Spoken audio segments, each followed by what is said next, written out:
Kevin has maybe had some things not go his way. I think Golden State was a great fit for him, but he just didn't feel like he was getting enough credit that he thought he deserved. The multiple finals MVPs didn't do it for him. No, I mean, but think about this. It's not about, I mean, getting It was still Steph's team.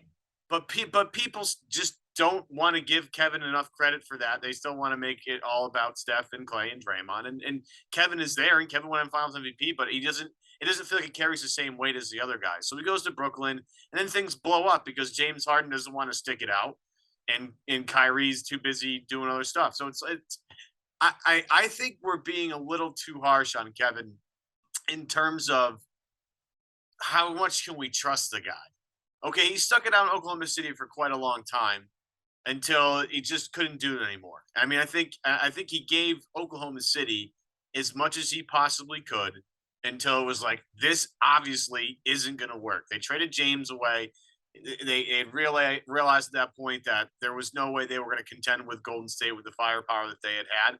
And so he left and joined them. It just so happened that he joined that team because of the salary cap spike, right? Well, so clearly he and Russ couldn't coexist anymore either. Right. So, but my point being, like, we're all worried about Durant being a flight risk. I mean, the past says that, yes, but it also says that if you create an environment that Durant likes enough, which I think Boston could probably curate between the fact that he wouldn't be the go-to scorer as he ages, the fact that he wouldn't have to play as the best defender on the team because he'd have Smart and Tatum there. Okay, he wouldn't have to carry all that defensive responsibility. You'd have a coach in Ime that he obviously respects a whole lot. Boston might just be that perfect environment to give Durant exactly what he wants. And I just think what we do a lot is we're trying to say, like, oh, Durant he would be a flight risk. I'm like, well, as Ian pointed out, everybody's a flight risk every single season if you hold enough power. I think Boston would be able to give him what he really wants. A fair share at having enough respect at the end of the day if they win a title. B, less pressure than Brooklyn and all these other places to be the guy all the time, every single game. And he'd have a coach that he really likes and respects. And as we've seen with Ime, he's not afraid to call people out in the media. Steve obviously has had several chances to do so, and doesn't do that. You know, Ime might just be the perfect guy to come down on Kevin. So as some people say, it might be a bad thing to trade for him. I think Boston actually would be the best place for Kevin Durant because it would give him everything that he needs. Yeah. I mean, when you think about when he went to Golden State, they had already won the championship, and so he looked like he was just tacking on. But here, the narrative would be, okay, they were close. Their offense fell apart. They didn't have enough firepower. Tatum was overwhelmed.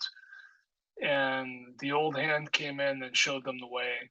I look at what Garnett got out of playing in Boston on the back end of his career and how the energy of the place, especially in the playoffs, just kind of ran electrically, and he fed it back. And I bet Durant would appreciate that to whatever extent we can try to predict how he responds to things, but I'm just imagining, as good as Jason and Jalen are together, imagine the firepower of Jason and Durant, and how do you stop them? Two guys in the front court in the league that just keeps getting smaller. Both play big, for where they are on the floor. And Durant is not a bad defender. He's a very good defender. He blocks shots. He understands defense. When he was in the playoffs with Golden State, he was terrific defensively.